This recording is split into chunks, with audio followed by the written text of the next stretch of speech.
lanjutkan untuk part kedua ya. Kita mulai dari gejala malware. Jadi dari malware yang tadi sudah kita bahas, beberapa yang ada virus, ada Trojan horse dan lain sebagainya. Kalau di device kita terinfeksi malware tersebut, gejalanya itu akan menimbulkan penggunaan CPU yang akan meningkat. Lalu pastinya biasanya komputer itu akan menurun kecepatannya atau biasanya kita sebut lag ya. Lalu komputer sering mengalami gangguan atau kerusakan, mungkin bisa blue screen ya. Tiba-tiba sedang kita pakai blue screen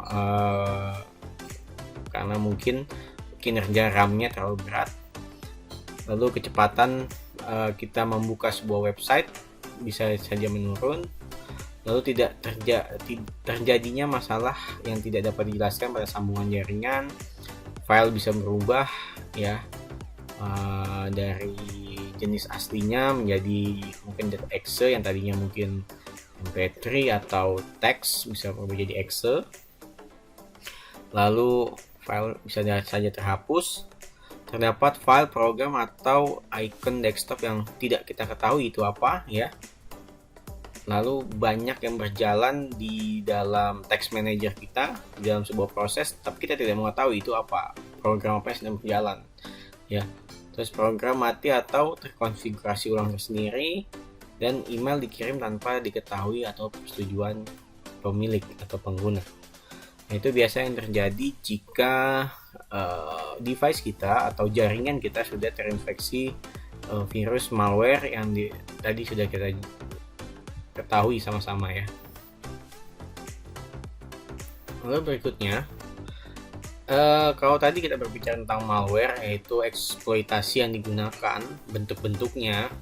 Nah, kalau di part 2 ini kita lebih bagaimana metode yang dilakukan oleh si hacker untuk melaksanakan penyerangannya. Yang pertama ada yang namanya social engineering. Di sini merupakan serangan akses yang berupaya memanipulasi individu agar melakukan tindakan atau mengungkapkan informasi rahasia. Intinya, dengan cara social engineering atau rekayasa sosial, si hacker ini ingin mengetahui ya informasi rahasia dari korbannya ya tanpa melakukan eksploitasi dengan menggunakan malware. Nah, dengan cara social engineering ya, pelaku akan mengandalkan kesediaan seseorang untuk memberikan bantuan, namun mereka juga mengincar kelemahan orang tersebut. Ya. Di social engineering sendiri ini memiliki beberapa jenis. Ada yang disebut pretexting, ada tailgating, dan terakhir something for something atau quid pro quo. Nah, itu apa ya? Pretexting yang pertama. Jadi kalau pretexting itu cara social engineering yang si peretasnya atau hackernya akan berpura-pura menjadi individu yang sangat kenal dengan kita ya. Jadi misalkan dia sudah mengetahui rekan kita itu siapa namanya, lalu kita tinggal di mana, dan lain-lain lah misalnya.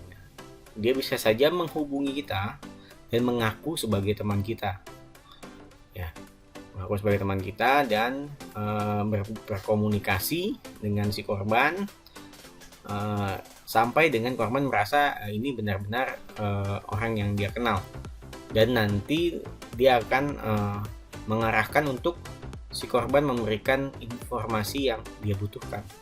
Pretexting. Jadi kalau pretexting ini sebelumnya si hacker sudah melakukan riset atau penelitian terhadap si korbannya. Siapa saja yang dia kenal, ya, tempat tinggal di mana, ya, sebelum menghubungi individu yang menjadi korbannya. Untuk pretexting. Nah, ada lagi namanya tailgating, yaitu bila penyerang dengan cepat mengikuti orang yang berwenang ke lokasi aman. Nah, kalau tailgating ini seperti penguntit ya, saya bilang. Jadi biasanya ini dia itu akan mengikuti seseorang ya, yang mungkin dia ketahui bahwa orang itulah yang biasa masuk ke dan bisa mengakses ke dalam tempat-tempat penting, mungkin seperti server dan lain-lain. Nah, dia mengikuti orang tersebut dan lalu melihat bagaimana cara orang tersebut mengakses ke dalamnya, ya, targeting. Nah, lalu ada yang terakhir, itu adalah something for something atau quid pro quo. Nah, jadi bila penyerang meminta informasi pribadi dari satu pihak dengan imbalan. Nah, kalau di sini biasanya ya, dia akan mengirimkan sebuah SMS atau email yang isinya dia akan memberikan hadiah tertentu ya, jika si korban itu mau memberikan informasi yang dia butuhkan. Entah itu SMS, entah itu email, ya, atau WhatsApp dan lain-lain. Nah, yang jelas dia akan berusaha untuk meyakinkan si korban ya, bahwa dia merupakan seorang yang bisa memberikan sesuatu jika korban memiliki informasi yang dibutuhkan. Seperti itu. Lalu, nah, tadi itu ada beberapa bentuk ya dari proses social engineering. Jadi kalau social engineering itu lebih kepada pendekatan secara sosial antara si hacker dengan korbannya. Jadi dia tidak menggunakan eksploitasi malware, tapi lebih melakukan proses pencarian informasi yang dia butuhkan dengan menggunakan pendekatan sosial. Lalu berikutnya bisa saja dilakukan peretasan kata sandi atau WiFi. Ya, peretasan kata sandi atau WiFi merupakan proses pencarian kata sandi yang digunakan untuk melindungi jaringan kabel. Biasanya kalau kita punya SSID itu pasti kita lengkapi dengan password atau sandi. Ya, untuk melakukan peretasan kata sandi, penyerang atau hacker nanti bisa melakukan beberapa teknik. Ya, yang pertama bisa melakukan dengan cara rekayasa sosial. Ya, jadi penyerang bisa memanipulasi seseorang dengan caranya yang nantinya akhirnya korban itu akan memberikan kata sandi yang diinginkan oleh si penyerang. Atau bisa juga menggunakan serangan brutal, yaitu menggunakan aplikasi atau tools tertentu ya, dengan upaya menebak kata sandi. Di sini ada beberapa contoh tools yang biasa digunakan ya untuk menebak, jadi mencari kata sandi dengan merandom beberapa password yang sudah ada di aplikasi tersebut. Contohnya OPH Crack, Lob Crack, atau THC Hydra, Rainbow Crack, dan Medusa. Nah, ini biasanya dipakai untuk melakukan serangan brutal terhadap sebuah SSID dan mencoba mengetahui atau menebak kata sandi yang ada di dalam WiFi tersebut. Atau bisa juga menggunakan sniffing atau network tapping ya di sini, penyadapan jaringan. Jadi si penyerang itu dia akan menggunakan tools tertentu. Dengan tools tersebut dia dapat mendengarkan dan menangkap paket data yang dikirim. Jika paket tersebut tidak dienkripsi, otomatis dia akan mengetahui data tersebut secara real. Nah, maka yang sangat baik yaitu jika kita membuat sebuah aplikasi, yaitu aplikasi itu menggunakan sistem enkripsi. Jadi pada saat disubmit oleh pengguna, kata sandi itu akan terkirim ke server tapi tidak berisi data murni atau tidak berisi data real berupa teks yang dapat dibaca, tapi merupakan angka-angka yang sudah dienkripsi. Nah, penyerang ini mungkin masih dapat mengungkapkan menggunakan alat bantu ya, yang tadi menggunakan alat bantu atau network tapping. Ini biasanya menggunakan alat bantu yang memungkinkan si attacker itu untuk melakukan penyadapan di dalam suatu jaringan. Nah, yang berikutnya itu ada yang disebut phishing. ya. Phishing itu terjadi bila pihak yang berbahaya mengirimkan email palsu yang dibuat seolah-olah berasal dari sumber yang sah. Tujuannya tentunya untuk menipu penerima agar menginstal, ya bisa saja dengan kalau kita mendapat email dan email tersebut kita istilah tertipu, kita berpikir itu adalah email valid dari sebuah institusi terpercaya misalkan, tapi ternyata tidak, dan di situ mungkin ada link ya, dan ketika kita klik linknya bisa jadi otomatis itu merupakan proses penginstalan malware ke perangkat kita ya, yang nantinya malware tersebut bisa digunakan oleh si peretas untuk masuk ke dalam device kita dan mengetahui informasi pribadi yang kita punyai, entah itu financial data atau health data ya, kesehatan kita. Nah, contoh email yang dipasukkan agar tampak seolah dikirim oleh toko retail yang meminta pengguna untuk mengklik link agar dapat mengklaim hadiah. Ini salah satu contoh. Jadi harap berhati-hati jika mendapat email yang sekiranya kita tidak pernah membuka websitenya, tapi kok kita tiba-tiba dapat email dari dia. Nah, itu kita patut curigai email tersebut. Bisa saja itu phishing. Ada lagi yang disebut dengan spear phishing, yaitu serangan phishing yang sangat bertarget. Jadi menggunakan email untuk menghubungi korban. Email spear phishing telah disesuaikan dengan orang tertentu. Kalau tadi phishing itu biasanya broadcast ya, acak saja korbannya, siapa saja yang nanti kira-kira mengklik ya, tidak ditarget. Tapi kalau spear phishing memang mentargetkan kepada suatu kelompok atau suatu individu tertentu. Jadi kalau spear phishing itu mungkin sama dengan tadi texting ya, dia sudah meriset dulu atau meneliti dulu si korbannya, baru dia berikan spear phishing atau email palsu ya. Nah, eksploitasi kerentanan biasanya ya, ini yang biasanya dilakukan oleh si penyerang. Langkah pertamanya itu dia adalah mengumpulkan informasi tentang sistem target ya. Pengumpulan informasinya itu bisa menggunakan pemindai port scanner atau social engineering. Tahap awal, jadi dia akan riset dulu ya, mengumpulkan informasi yang dia butuhkan ya. Caranya bisa menggunakan social engineering kepada orang yang berhubungan dengan sistem tersebut, atau kita langsung masuk ke dalam jaringan menggunakan port scanner. Tujuannya adalah untuk mempelajari dulu sebanyak-banyak mungkin informasi tentang targetnya. Memang seperti itu. Jadi di awal pasti si hacker itu tidak otomatis langsung menyerang, tapi dia akan mempelajari dulu. Pelajari dulu. Alat bantunya biasanya pakai whois.net untuk mengetahui ini punya siapa ya.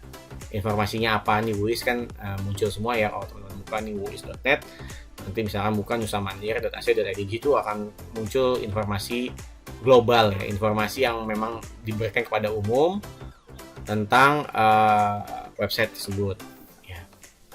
Setelah dia tahu banyak informasi, langkah berikutnya dia akan langkah kedua, yaitu salah satu bagian informasi yang relevan yang diketahui dalam langkah pertama.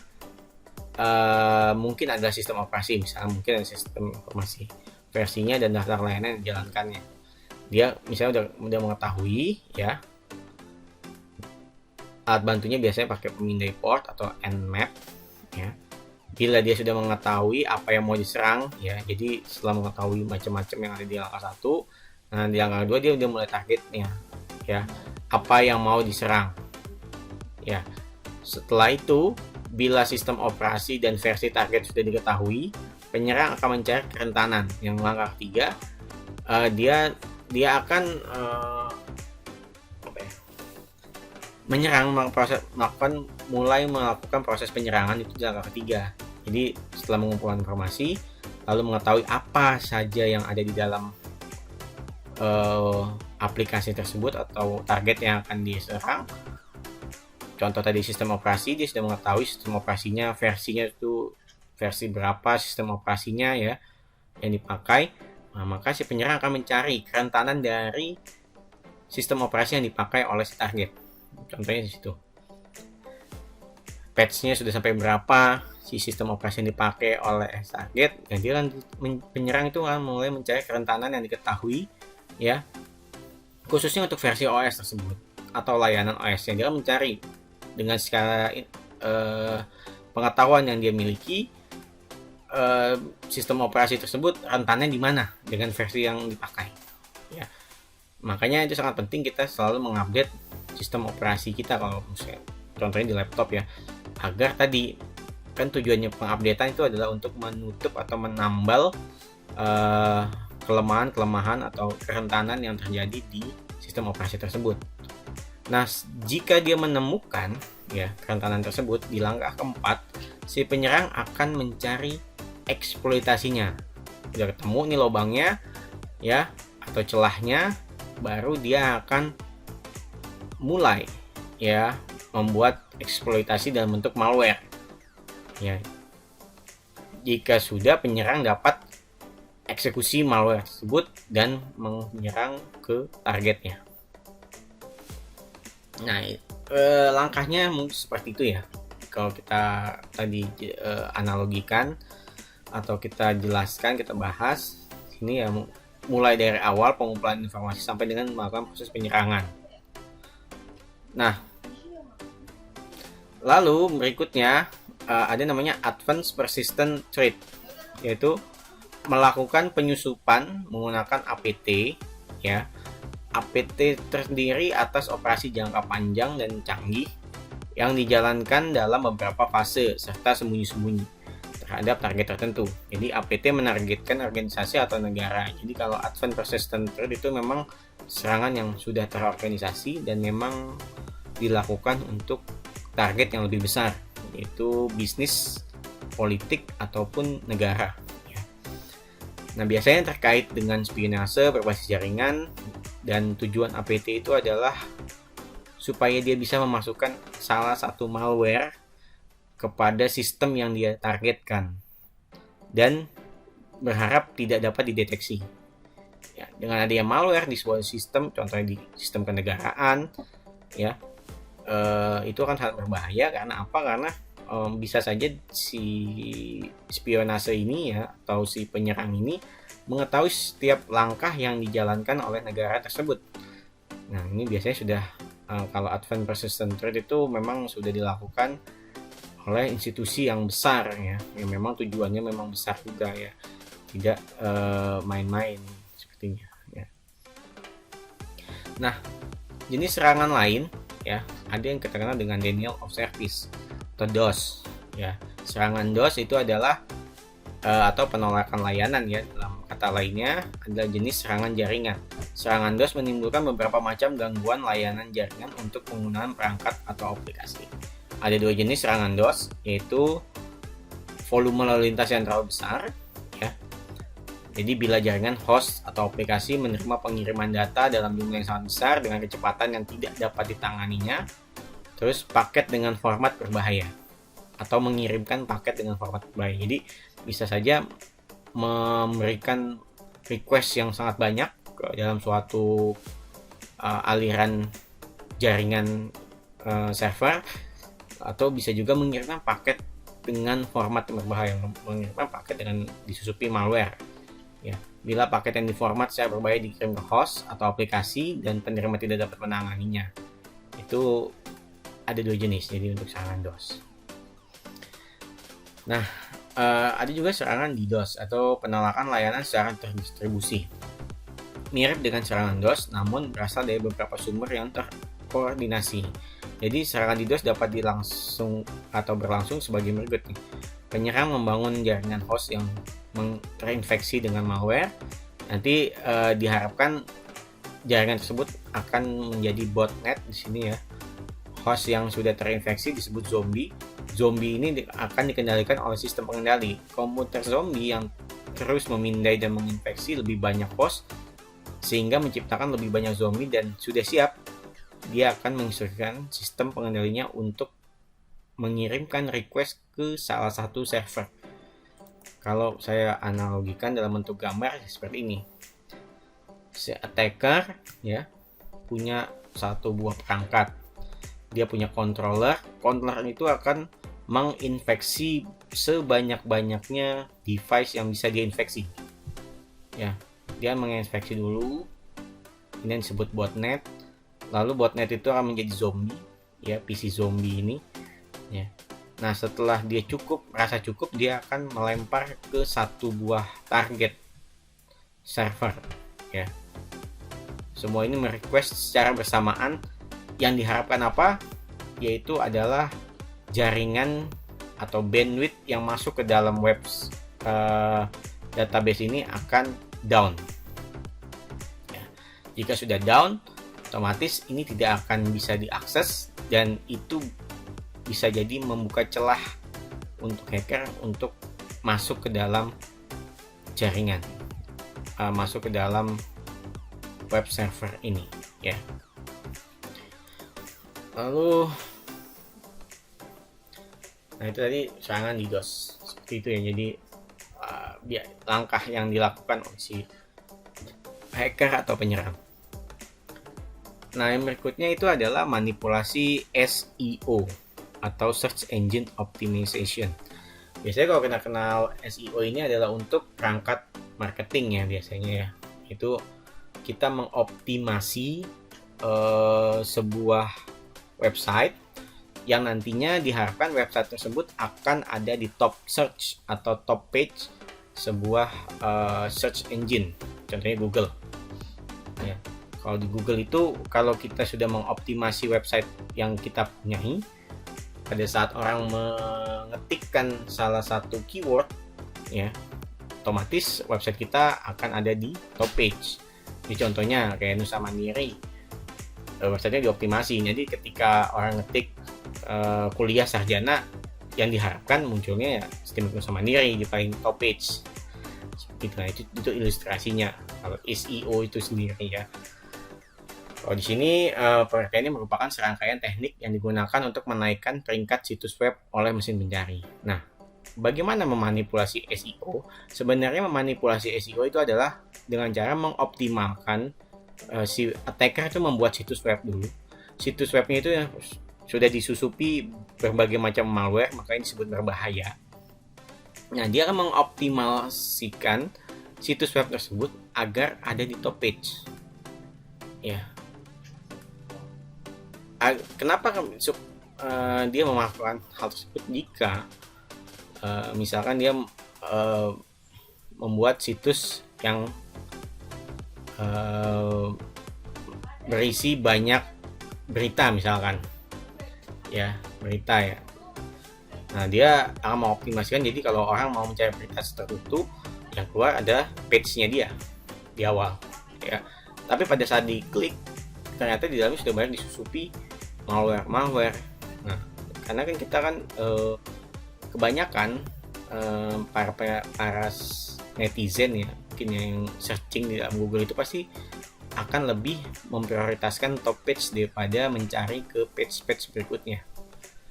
Nah, jadi netizen itu pasti akan percaya bahwa berarti kalau ada di top page itu adalah sebuah situs yang sudah terpercaya, tapi belum tentu sebenarnya, karena ada ilmu yang disebut Search Engine Optimization.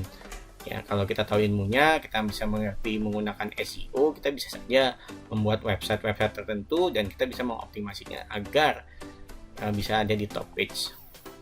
Nah, tujuannya adalah untuk pasti meningkatkan lalu lintas ke situs berbahaya. Jadi dengan adanya dia di top page, otomatis banyak diklik, ya, banyak orang mengakses website tersebut. Itu tujuannya. Dengan banyaknya orang mengakses, otomatis virus atau malware yang sudah disimpan di website tersebut diharapkan bisa banyak menginfeksi device-device yang tidak terlindungi. Itu inti dari serangan yang menggunakan manipulasi SEO. Nah, ini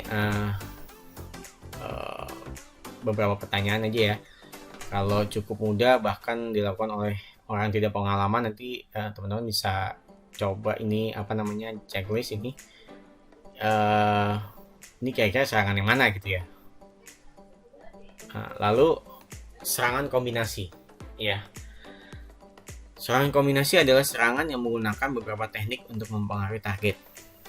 Kalau namanya kombinasi berarti dia tidak menggunakan satu buah teknik saja. Banyak teknik yang dipakai untuk melemahkan satu target tersebut. Yang pertama, penyerang membuat malware dengan hasil penggabungan worm, trojan, spyware, keylogger, spam, dan skema phishing. Nah, itu dijadikan satu. Atau serangan kombinasi yang paling umum yaitu menggunakan pesan email spam, pesan instan, atau situs web yang sah untuk mendistribusikan link, membuat malware dan spyware diam-diam yang diunduh ke komputer. Itu tadi menggunakan manipulasi SEO, tapi ternyata di dalam web yang tadi sudah dioptimasi itu sudah dikumpulkan berbagai macam virus, dan nanti kalau diklik linknya itu secara diam-diam malware itu masuk ke dalam komputer. Seperti itu disebut serangan kombinasi. Atau yang umum lagi digunakan itu adalah DDoS dan email phishing. Jadi memberikan traffic sebanyak-banyaknya ke sebuah server dan mengirimi email phishing ke dalam server tersebut. Ya, ini kombinasi bisa dilakukan. Atau beberapa worm komputer yang dikategorikan sebagai serangan kombinasi destruktif yaitu ada namanya Nipda, Code-Red, Bugbear, Clash, dan Slammer, Configure, serta Zeus Licat. Nah, beberapa varian Nipda menggunakan lampiran email dengan unduhan yang sudah disusupi malware ya.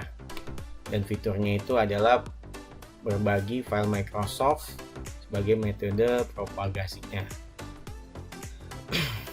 Nah, itu ya mungkin yang bisa saya sampaikan. Jadi bisa teman-teman pelajari ya. Jadi bisa membuka wawasan juga bahwa banyak sekali bentuk serangan, dan jika teman-teman sudah mengetahui banyak bentuk serangannya, ini bisa memproteksi khususnya device pribadi yang teman-teman punya. Jadi tidak asal membuka situs-situs yang mungkin underground kalau saya bilang ya, dan jangan terlalu banyak menginstall menggunakan crack sebenarnya, karena di crack itu pasti ya crack itu ya Trojan horse. Nah, jika Trojan horse disusupi oleh spyware dan lain-lainnya, itu yang sangat berbahaya, apalagi kita menggunakan device pribadi untuk melakukan kegiatan sehari-hari. Nah, mungkin itu yang bisa saya sampaikan. Terima kasih. Silakan teman-teman kerjakan latihannya. Nanti kita akan bertemu di minggu depan. Terima kasih. Wassalamualaikum warahmatullahi wabarakatuh.